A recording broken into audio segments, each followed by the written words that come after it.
Like, why are we recruiting less than 1% of the population? Go ahead. Can I play devil's advocate with this as well? Say if I just turned around to you guys and I was like, yeah, so I actually identify as a cat. Why is that a problem for you guys?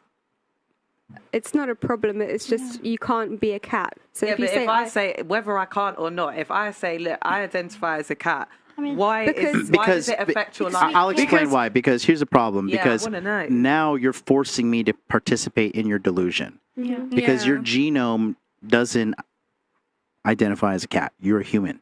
Yeah. So you can say you're fucking a cat or whatever, but the reality is you just want attention from mom and dad. Your parents probably fucked up, and they're probably white.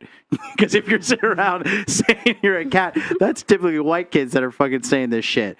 But it's a big problem because now you're imposing your perception of reality on me. Am I though? Yes. I'm going about my daily life, and I'm like, by the way, I'm a cat.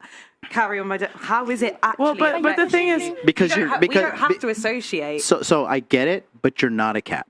Okay, but I'm not a cat. I think we should. I think we should shame. I think we should shame craziness in public. Yeah. Like I don't think it's I'm kind. Just playing devil's No, you're fine. No, but I don't think for sure. It makes it more interesting, so I'm glad you are. But I don't think it's kind to pretend you're a cat. I think it's kind to say go get help. Yeah. Because you're not a cat. You're never going to be a cat, and getting surgery to make you a cat is probably not going to help you in the long run. Yeah. And the crazy thing is, I interviewed a hormone doctor when it comes to the trans stuff. A lot of them just have their hormones off. Yep. And he's been working with trans people for 20 plus years where they thought they were the opposite gender, and then he fixed their hormones. Like guys either had really low testosterone or the woman had high high.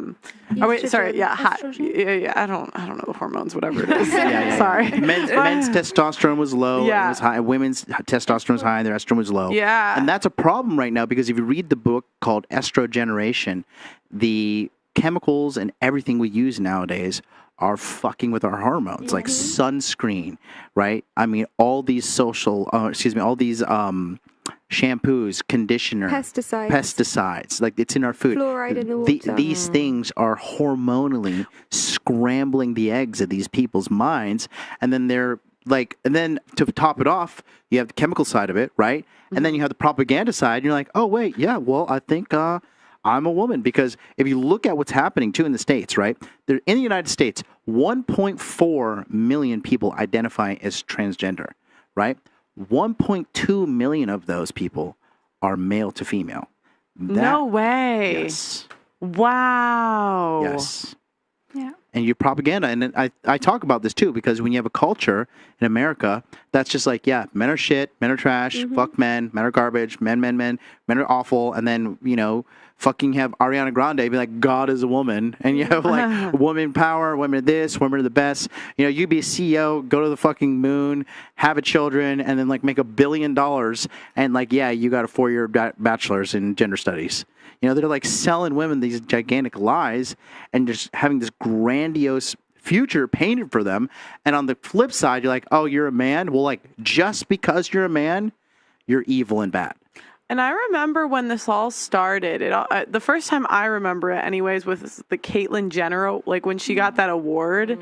And I feel like because we accepted that, now we have men taking women's titles. That was wild. Now we have men assaulting women in our bathrooms. Yeah. Now, do you know what I hate? When men say that we don't have the right to our own bathrooms, because that is when, as a woman, you are the most vulnerable. And just because some trans people won't do it, it doesn't mean none will. Yeah. And one girl that gets assaulted from that, especially kids, is too many. It's too many. And they want us to just live in delusion and pretend that they're the opposite gender. Like someone asked me on a podcast, do you think, Blair White, would you be comfortable with her in your bathroom? And, I'm kind of a Blair White fan. Like, she's funny, but no, I don't want trans people in our bathrooms. I'm not gonna enable their delusion. Yeah, and actually there's loads of gay people who are turning against the whole trans agenda as well. Like, if you've seen Gays Against Groomers, they're speaking out against this a lot because, they were just living their lives. If you couldn't... I have no problem with people choosing to live their lives a certain way. I wouldn't personally, and I wouldn't do it personally. But... now You know? So I just think integrity is huge. Integrity and honesty, which I think, just nowadays is fleeting. What is the top 3 things women lie about to you? Definitely body count. Oh, Definitely body count. Body count. Not being over an ex. Ooh, okay. When that guy just casually comes up, conversation like, "What are we doing here? Why are we talking about this person?" And then we never do that. No. So okay. And then I just think intentions. You know what I mean? Like, what do you really like me for? So body count. Body count. But how Being over an ex. Being over X. Intention. So I'm curious. Intentions. Girls, raise your hand. Have you ever lied about your body count? No, never. Have you ever been asked from a guy? Yeah. Yeah, and you've always told the truth. Okay. So we got a lot of liars. I would never even ask for the Second question. I just don't think you're obligated to answer the question. I mean, if somebody asks you a personal question, you don't have to answer it. Yeah, but I think if you want to get married, I think if you want to get married, even you if should. you want to get married, I mean, even in some religions, it says that you don't have to disclose that information or anything. In fact, that's to do with anything you have done previously that involves something. What religions say that? Islam. Does it? Yeah. Oh. You're not obligated to tell your partner, future partner, if you have slept with anyone or how many or anything like that.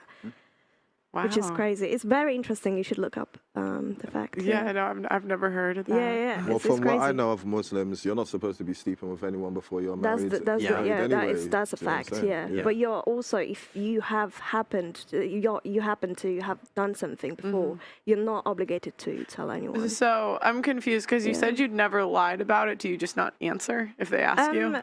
I mean, any personal question they ask me, I don't have to answer. I have answered that question previously, yes, to people. But yeah, you just, I don't think you should feel, on edge to answer people's questions. Yeah, that's all. What from the girls? Do you think, like, if a guy asks you that, are you okay answering? You don't care? Raise your hand if you think it's okay, like, for him to ask that. If she's okay. I don't think it's okay, but I feel like I'll just have to answer. Okay, if I don't answer, he'll be like, "Why are you not answering?" And they're just gonna assume it's high. If yeah, you don't answer. like he'll think it's a million, so I just might as well just answer. But I hate the question on a first date anyway. Like if I know that on you, a first date, there's men will ask you when they're texting you. They don't even know you, like, and they'll just ask you on text. Like, Do you know why that is? Why? Because there's so many hoes out there lying that they're fucking jaded. That's a big part of it. Jaded? Yeah, jaded as in like, they have a lot of bad experiences about being lied to about that stuff. Because that's a big thing. A lot of guys, men value sexual purity above a majority of things in a relationship, right? And if you're going to lie about that, it's just like, it's not okay. Yeah, but like... That's why like virgin brides are like celebrated across all cultures, all religions, over all time periods. Okay. Would you want a virgin? Would you want to be with a girl that's a virgin? Yes. Yeah. I mean, if I met a girl and I liked her, and she was like, "I'm a virgin," I'm not gonna be like, "All right, bitch, get out of here." Like, certainly not a turn off. No, it's not. It's not a turn off. I just think, in my opinion, I think there's so much more to relationships than sex. Like literally, like if I decided to go celibate right now, I wouldn't feel any type of way. So I don't think how many people someone has slept with. For women, yeah, but for men are different. If you told a guy, "Oh, you get a wife," if you gotta tell a guy, if you tell a guy you get a wife but no sex, no guy is gonna sign up for that. Yeah. We are different. Yeah. No, I think you tell yourself you're different, but I think it's literally just about self-control, and just learning how to just control yourself and just not be a dog. Like you can't just you can't just say, "Oh, men are different. That's why I'm allowed to sleep with 100 people, but I want a virgin." You can't say that. I never said like anyone's allowed to do anything. But I mean, people can do whatever they want. But the point I'm trying to make is like we are definitely different.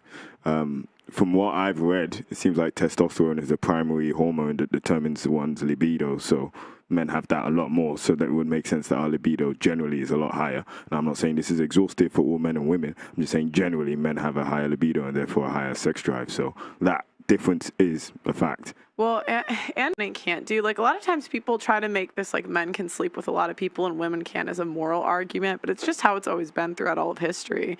Women have typically been virgins, and if they were not virgins, they were concubines. And the men would get multiple women. Or at least the top men anyway, like the top 15% of men. Most men were monogamous in history, but the top men just had a lot of women. Yeah, I think being societally allowed to do something as well doesn't necessarily mean a lot of guys can. Just because you're societally allowed to, that doesn't mean your status, a bunch of other things allow you to actually get that result. I was looking for, gosh, I'm trying to find this study where it talks about what percent of men will ask a girl their body count. I would never ask. No, it's higher than you think. Yeah, I would never ask because I just don't think you're going to get the right answer. I would just watch, because then you can actually see. I'd rather watch paint dry on a wall than ask. I think asking it's just not going to be worth it, bro. Because you're not necessarily going to get the truth. You're exactly. Get some kind of weird amalgamation of the truth and a lie. Wow, very well said. I can't find it, but it's roughly 50% of men will ask in the first 3 months, basically. Wow. 50%. And it's over it's 7 to 10 or something. Roughly, most men will disqualify you if you've slept with more than that. Facts. Yeah. Because it's just it's not that. It's just the high body count is usually a symptom of something else that's not conducive to a long-term relationship. That's the big thing. It's the decision-making factors that have led her to be in her 20s with 30, 40 bodies. You're just okay, what happened? What do you guys think the average body count is for a 30-year-old single woman? Because the average age of first marriage in the UK is 31. So let's just say he meets her at 30. What's the average body count of a 30-year-old?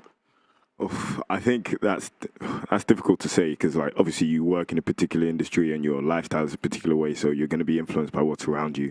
I mean, there are definitely women on all sorts of spectrums. In terms of numbers, I would say definitely higher than in the past. Yeah. It's a given. That's a really tough one. I mean, it could be a broad range. I'd say maybe 40 to 60. Oof. And that's I guess being kind of polite, especially because of how accessible it is. It's the average body count according to data is 4 to 8. Who believes that? I don't believe that. That is cap. Capping. That's so bad. That's cap. Jesus Christ. Does anyone here believe that? This is why you don't ask for their body count.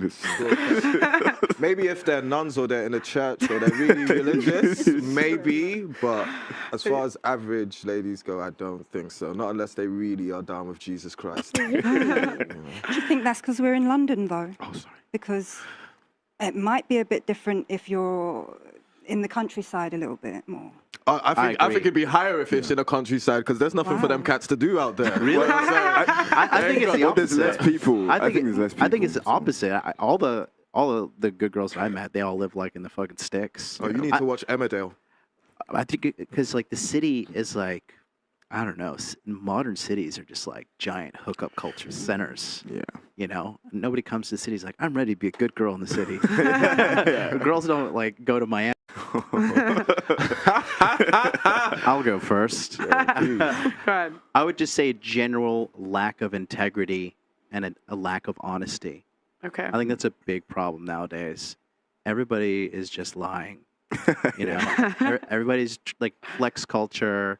Everybody's lying about how good they are, how pure they are, how much money they make. I mean, you girls were saying it earlier, the guys that try to show off on the first date. Yeah. When the backbone of relationships is trust, and the number one thing that destroys trust is lies and dishonesty. The more you lie, the more you're just gonna set yourself up for guaranteed failure. Mm-hmm. When you meet somebody, you start dating them, and they lie at the beginning, and then you find out the truth of these lies later, all it does is build resentment. Mm-hmm. And you feel duped. You feel You've been conned. bamboozled. Yeah, you've been conned. Bamboozled. Tricked. Do you think that comes from us being a little bit more emotional? Yeah, well, I think we had to be more socially. Men bully each other physically.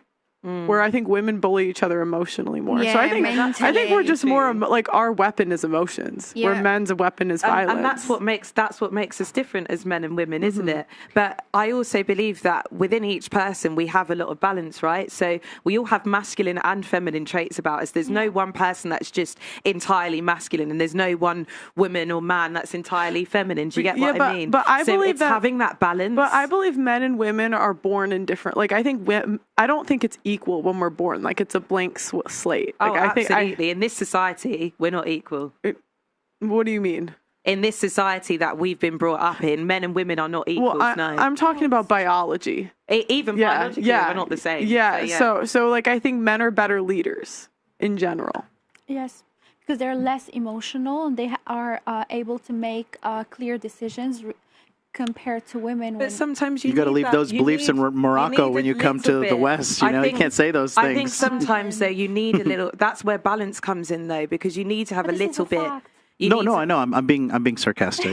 I do feel like with things like that, though, as much as we're saying, like, okay, so like men are better leaders because they're not emotional. Well, actually, I think you do need to have a little bit of emotion there for it to be a leader, because you need to be able to empathise with the people that you are leading. Do you not agree with that? You just shouldn't have any empathy. I do not want a commander in chief general that's I'm not saying be soft. I'm not saying be soft and like cry all the time, but I'm saying have balance. That's the key here. When you have imbalance, that's when you have problems. But there are plenty of male leaders who have balance, and it's only a tiny bit of empathy which is needed in order to be a good leader. But then the majority should be the strength. Yeah, I would say. But this is actually an example of like you're telling men to emote like women. Oh so, not emote. I said balance. I'm not saying. But balance is like saying be more emotional, be more feminine. It's really it's in our language. Because here's that thing, right? We say about men. That's a horrible thing that people say is that men shouldn't cry. That's a horrible thing. But actually, crying is a natural emotion. But I feel like now we're starting to get normalized. Like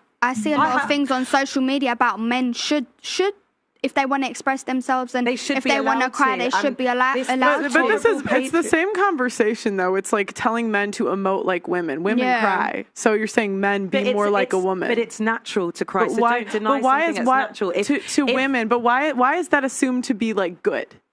What do you mean? Like, if you're releasing an emotion that for a is man, if it's troubling him and his natural emotion is that they're literally tears are welling up. I'm not going to be like suck those tears up, boy. No, dude. But you got to be a real man and go home and cry in secret and let nobody know. You're still crying though, right? And it's there's nothing wrong with that. But I think that's it. There's nothing wrong with it. There's nothing wrong with it. But there's a media campaign for a reason. This media campaign to push dudes to be more in tune with their emotions.